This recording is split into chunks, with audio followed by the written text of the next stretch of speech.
Hey everyone, this is Pete, and welcome back to Evercade A to Z, a series of short playthroughs of the games for Blaze's Evercade retro gaming platform. Today's game is Boogerman from the Interplay Collection 1 cartridge. This was a 1994 release from Interplay following a month after the well-received Earthworm Jim. There's no direct connections between the two games, but both Jim and Boogerman put in guest appearances in the N64 fighting game Clay Fighter 63 1/3, suggesting that Interplay was keen to develop some sort of shared world for its mascot characters from the period. Like Earthworm Jim, Boogerman is a platform that makes a point of having impressive animation and cartoonish digitised sound. It leans even harder on early 90s grossout humour than Earthworm Jim did, but in some respects as a game it's actually a more enjoyable title from a modern perspective. So, let's go play Boogerman. Okay, here we are with Boogerman, a pick and flick adventure as seen on the Evercade. And I believe... is this the Mega Drive or the Super NES version? I think it might be the Super NES version. It's actually an easy way you can tell on the Evercade. If you look at the settings menu, if there's an option to remap the buttons, it's a Mega Drive game. If there isn't, it's a SNES game. So this is the SNES version. Okay, you've never come across this game before. This is one of several games that Interplay put out at the time that had a very cool animation and a lot of gross out humour. It's a dark and stormy night at Professor Stinkbomb's lab where a machine has been built to save the world from pollution by trans-existing it to dimension excrement. Eccentric millionaire Snotty Ragsdale has taken a job at the lab to investigate its safety and find out exactly where the pollution is going. He has a bad feeling about this latest contraption. This night his suspicions will come true.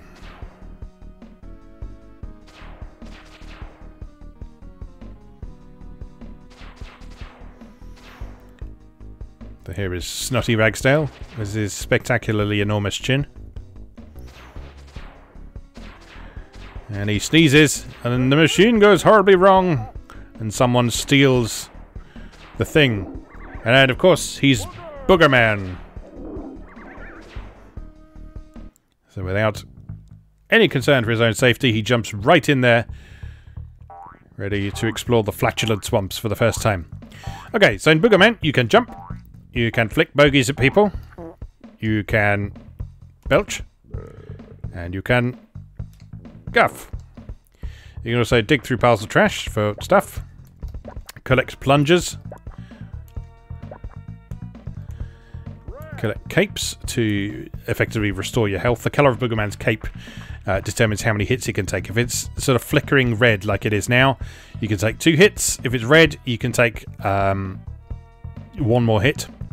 If it's yellow, the next hit will kill you. So, right, as you progress through the level, you'll see zits that you can jump on and pop.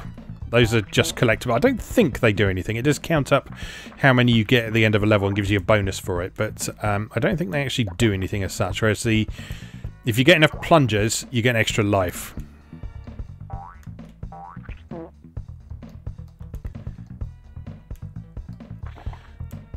So the essence of this game is basically exploring the levels, finding items to keep yourself nicely powered up.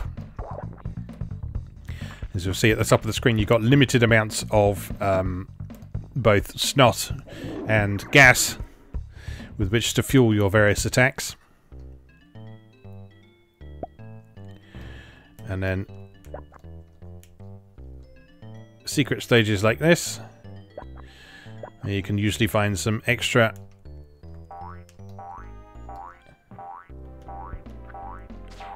plungers. I need to finish my sentences, don't I? Yeah, so you see he's taking a hit there, so his cape isn't flickering anymore.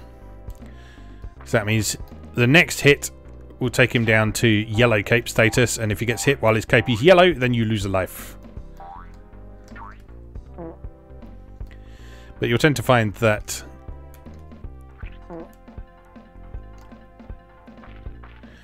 there's a fair amount of sort of health and snot and gas restoring items around the place, so you need to make sure to search all these trash piles.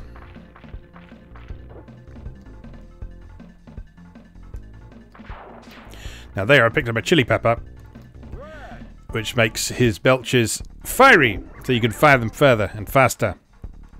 And it picks up another cape, so that restored his health back to red cape status.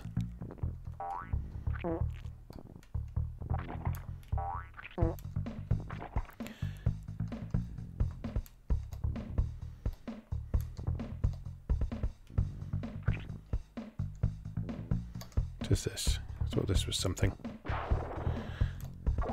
Apparently not. Ow.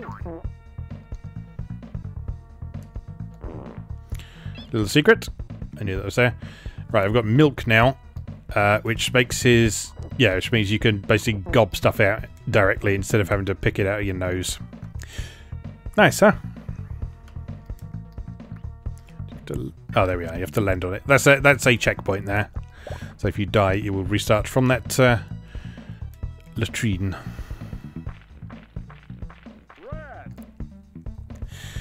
Now, the thing with the plungers in this is that I think you need about 30 of them to get an extra life, I think. But the fairly silly thing about the game is that if you leave an area and come back, like how we went to the secret area, all of the collectibles will respawn. And so a pretty easy way to ensure that you meet your quota is to go into the secret area and then run all the way back to the start of the level, collect all the plungers, and jobs are good. I'm not going to do that on every stage because it's tedious, but it is an exploit that I'm not 100% convinced was intentional. But it's there nonetheless. Now, it's easy to take the piss out of this game because it's a 90s mascot platform with a deliberately gross out sense of humour and that sort of thing. It came out at a similar time to Earthworm Jim, which is also Interplay. So it's easy to take the piss out of this, but it's actually a pretty competent game. I actually quite like this game. In fact, I actually like it more than Earthworm Jim, to be perfectly honest. Because Earthworm Jim kind of prioritises looking nice and its fancy animations and stuff even more than this one does. I mean, this one obviously looks great. The animations on Boogerman are amazing. But Earthworm Jim I found hideously over-designed from a modern perspective. And it makes it quite difficult to navigate some of the levels with how beautifully they're drawn. It's actually quite difficult to navigate through them, whereas Boogerman is a bit more traditionally designed from a kind of a visual standpoint. It makes it much easier to process what you're seeing on screen and to figure out how to navigate your way through the level. So this plays a lot better than Earthworm Jim does. It's perhaps not as chaotic and creative as Earthworm Jim is, but you know, I don't really mind that too much because Earthworm Jim 2 in particular just goes back and forth between so many different game styles. It just has a real identity crisis. And in some respects that's cool that there was a game from the 16-bit era that was that creative and varied. But on the other hand, if you try and play it from a modern perspective, it's quite difficult to engage with because it just feels like as soon as you're getting settled into one play style, you're having to learn something else entirely. And it leaves the whole thing feeling less like a coherent game and more like a collection of minigames. Which again, collections of minigames aren't necessarily bad things by their very nature. It just doesn't feel to me like the vibe that Earthworm Jim is going for. Alright, so here's the end of the level. So we get a bonus for all our plungers and for the zits we popped. And then use the plungers to try and build a ladder up to an extra life. And if you got enough, you get an extra life. Then on to the next stage of the Flatulent Swamps. Now, I say I like this game, and I do. But one area where this game does fall down quite significantly is in pacing. Because if I remember correctly, there's like 5 levels per world. And they all use the same tile set, they all use the same enemies, they all use the same music. And so by the time you get to the end of it, it's got a bit tiresome. If you compare that to something like Sonic 2, which for a lot of people was sort of fairly ideal pacing for a side-scrolling platform game, particularly one with exploration elements like this. That only had 2 levels per zone, 2 acts per zone, and that felt like a good pace. So 5 stages per world in this one just feels a bit too long and drawn out.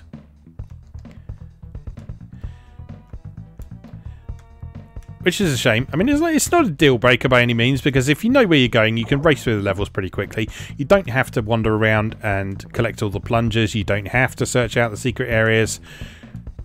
You don't have to take intricate, tricky routes to get to where you're going.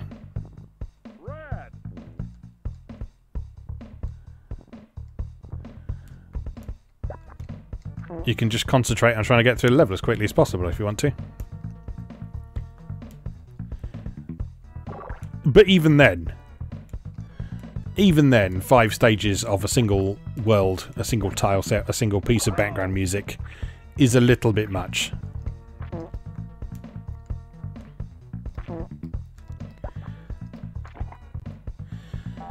As I say, it's not a deal breaker or anything, and this is still a fun game that's actually worth playing. It just feels like it's a bit of a harder sell than some of the other games from the period that kind of nailed pacing a bit better. See, that level was quite short.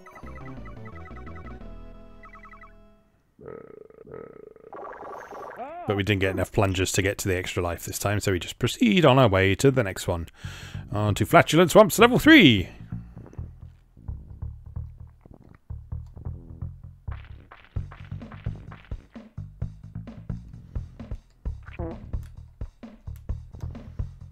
Now, to the game's credit, it does do some reasonably interesting things with level design. So, if I remember correctly, I think this is the one where,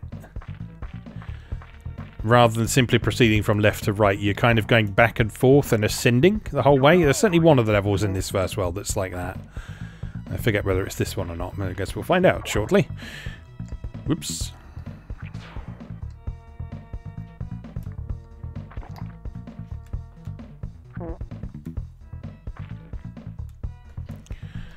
You see now that some zits require more than one jump. Anyone who's ever been a teenager will remember those zits that just would not go away.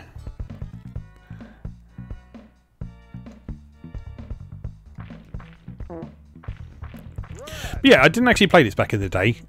So when I encountered it for the first time on the Evercade, I was actually pretty impressed with this, because the quality of presentation in this, not just the graphics, but also the sound and the music, kind of almost felt to me more like something that I'd expect to see on a 32-bit platform.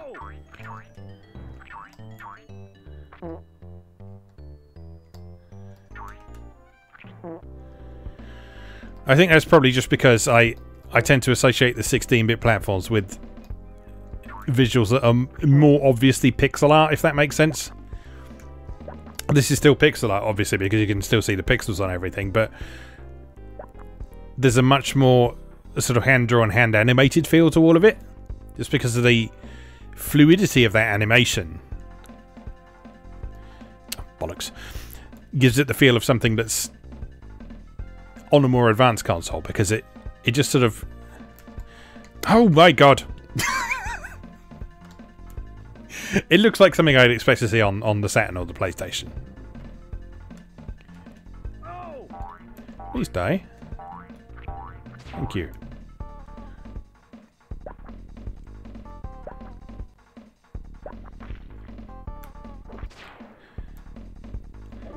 And yes, as you can see, you can also jump on most enemies' heads to defeat them as well. Not all, but most you can jump on.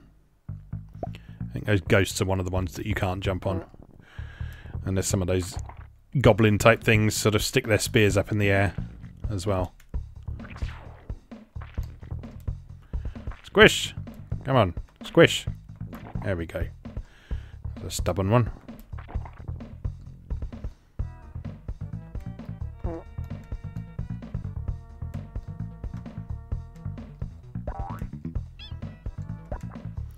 Yeah, like I say, I like this game a lot more than I was expecting to.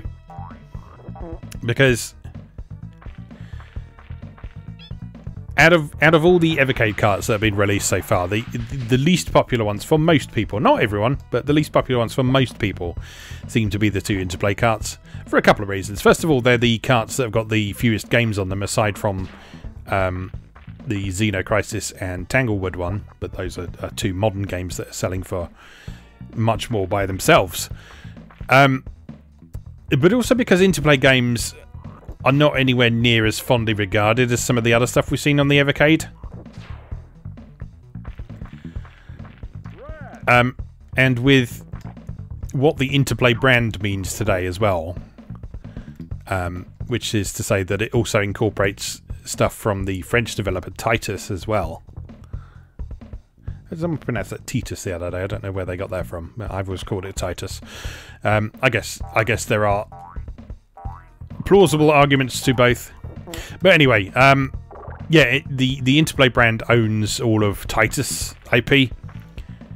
After a lengthy back and forth between the two of them, where one of them owned the other one, and then the other one owned the other one, and so on and so forth. And so a lot of the games on the two Interplay collections for the Evercade are Titus games. And if you're around in the 16-bit era, you may remember that Titus games, they didn't have the best reputation. They weren't always awful. We've seen a good one on this series in the past. We've seen Prehistoric Man, which is a Titus game, but actually a very good one. But they also put out some stuff that was less good as well. And so the fact that a fair amount of that stuff is on the two Interplay collection cartridges means that people were less excited about them. But at the same time, there are still people who like those collections a lot. There are people who grew up with games like Clay Fighter. All I remember at Clay Fighter is it getting terrible reviews in its Nintendo 64 incarnation, which is why I laugh every time I see something like the Game Chasers or anything like that, and people are sort of treating Clay Fighter Sculptor's Cut as some sort of holy grail of collecting, when it's... I remember it being one of the worst reviewed games for the N64 back when it was current. Now, of course, my work on Moe Gamer has shown that something being poorly reviewed at time is not necessarily an indication that it's actually poor in many cases. But having played a bit of Clay Fighter, I can see that being plausible. I'm not going to judge it too much until I've played it. I've played a bit of the first Clay Fighter on the Interplay collection, but I haven't sort of spent enough time with it to really write about it or have figured it out as yet, so I don't want to judge it too harshly until I've actually spent a decent amount of time with it. But yeah, I know there are plenty of people out there who were genuinely excited to revisit Clay Fighter and its spin-off platformer Claymates, which is actually genuinely quite good, and various others as well. I don't know if anyone was excited to revisit Titan, which is an unusual and infuriating puzzly game with sort of breakout elements, which is interesting in principle, but kind of really irritating in execution.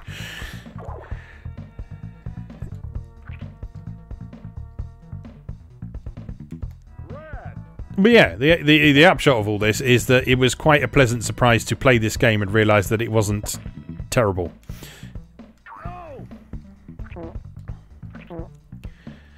Because 90s mascot platformers are a bit of a running joke amongst like retro YouTubers and retro reviewers and so on. It's like, oh, it's the era that everything had to have attitude. And yes, it is. But they're not necessarily all bad just because they tried to have a strong lead character that people could latch onto and enjoy. So here we are, level 4. Flatulent Swamps level 4. This is the point where you start thinking, is this all there is to this game? Am I stuck for my entire life in these flatulent swamps? Now granted, saying the words flatulent swamps is a great deal of fun, but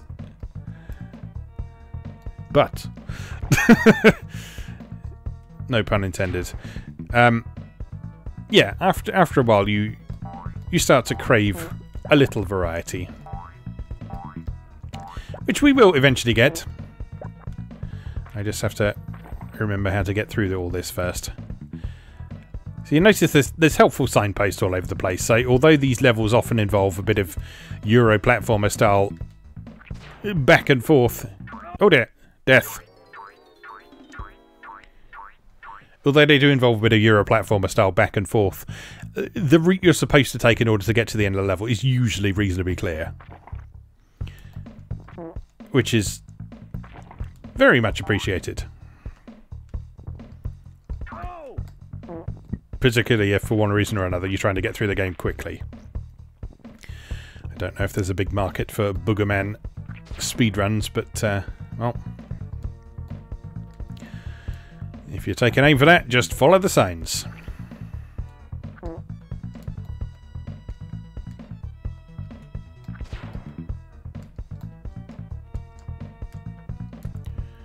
Jump, you cretin. There we go. Oh no.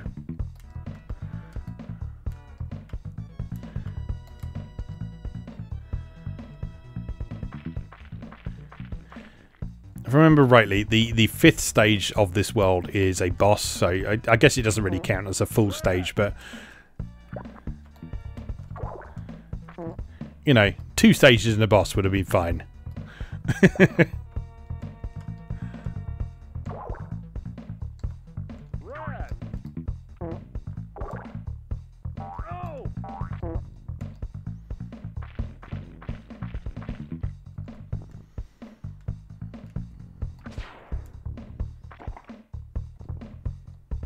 Remember the boss being quite tricky as well. It's been a little while since I played this. But yes, I remember the boss being tricky and irritating until you figure it out its pattern. So, in other words, a classic 90s game boss. Can we go through there? We can. Marvellous. Secret stage! No need to go down here really, but we might as well since it's here, and it's a bit of variety in graphics and music as well, so...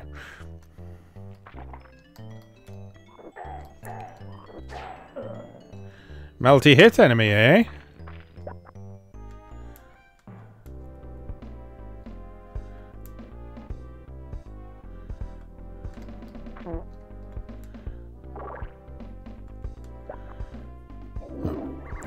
Not a great deal to discover in there, unfortunately. This is part of the thing with this game. Because you don't really earn a lot in the way of new abilities and stuff over the course of this game. You might argue that there's not a huge amount of reason to explore the stages in too much detail. Ow. Because like, in doing so, you're not going to significantly power up Boogerman or anything like that. You're not going to unlock anything that you wouldn't have found otherwise. Why can't I jump on that platform? Can I just not jump on that? I guess not.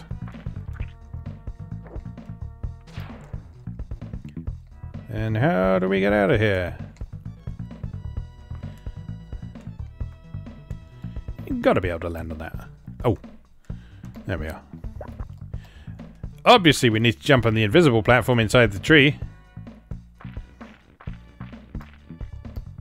Silly me. I should have thought of that.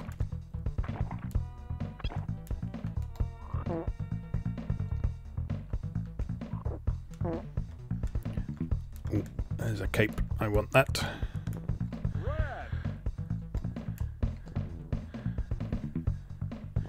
Right, have we done it? Is it boss time? I think it's boss time.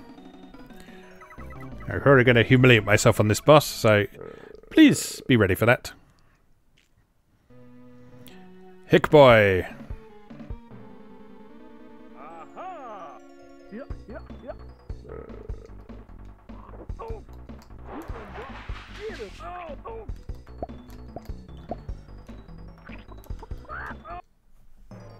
Right, I remember now. So he has 3 distinct attack patterns that you have to avoid each of in a slightly different way.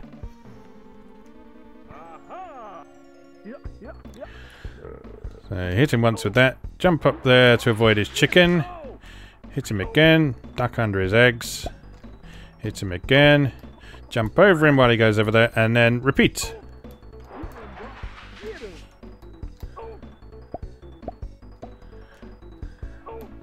See? Classic 90s boss. Whoops.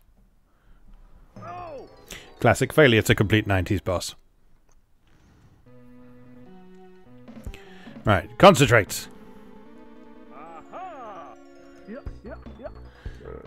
Right, pick and flick, jump, avoid, flick, duck. Flick, jump, jump. Flick, jump. Ouch.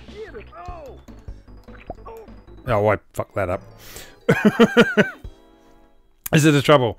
With bosses that seem to be fairly simple pattern-based things like this, it's so easy to get out of rhythm and make a mess. Alright, hit. Oh, fuck, done it again. Duck. Hit. Jump. Hit. Jump. Why I order?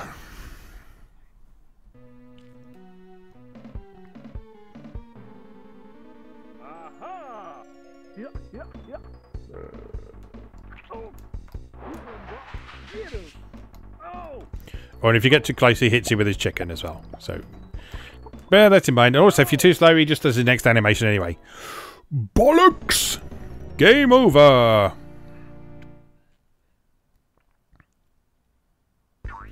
So, you get a password to continue at that point, which you can put in at a later time. Or you can just press the button to continue from where you were. So you can pick right up where you left off. So let's just have another go, just so I can hopefully show you a bit of the next stage. Why are you not doing that? Do I need to press start instead? I suspect I need to press start instead. There we go. Right, let's do this right this time.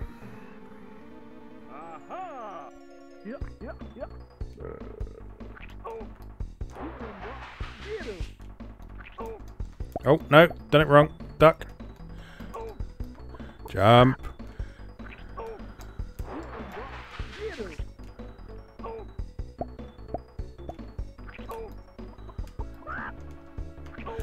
Right, there we are. Now we got the rhythm. Whoops. Now I do not have the rhythm.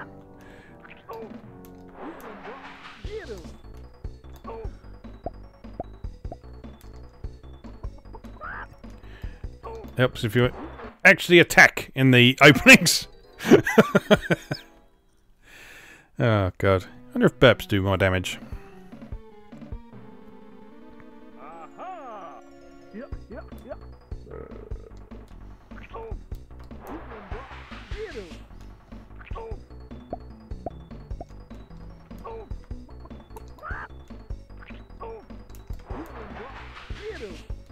Oh, too close.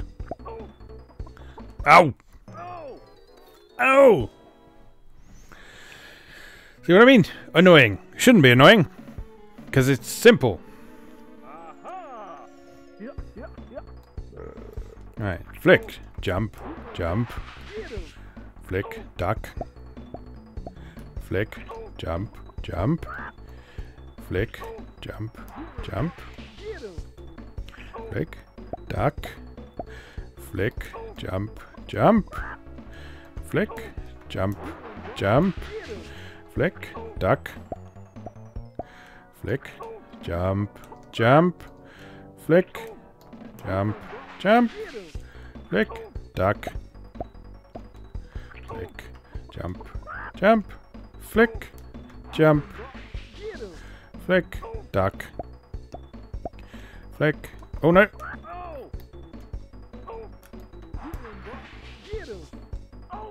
There we are. Done it.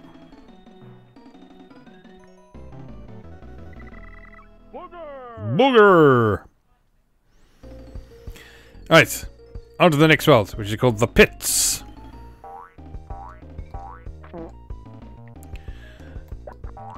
So you see, we've still got very sort of vibrant, bright, fluorescent colours in this. But we do at least have a sort of fairly different feel to the level in this case. There's a lot more sort of going up and down in these stages. Sort of undulating passageways like this.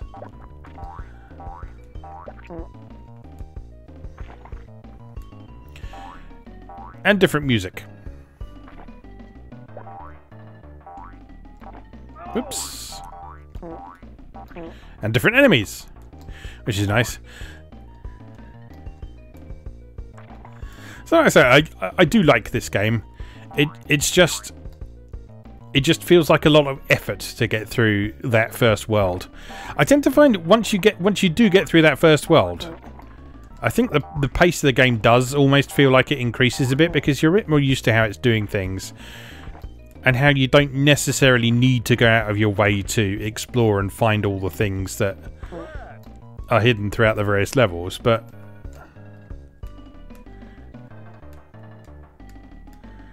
I don't know. It's a game that I can understand people bouncing off.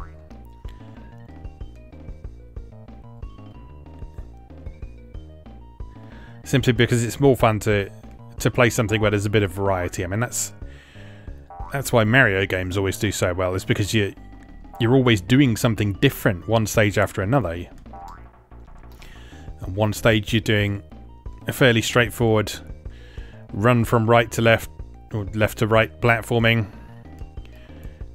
and avoiding enemies. On the next you're underground. On the next you're solving puzzles. On the next you're dealing with a specific type of obstacle. Whoops.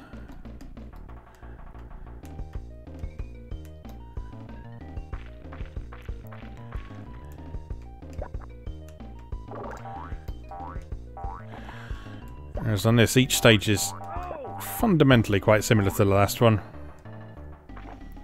Even if there are some differences in design philosophy even between the individual stages in a particular world.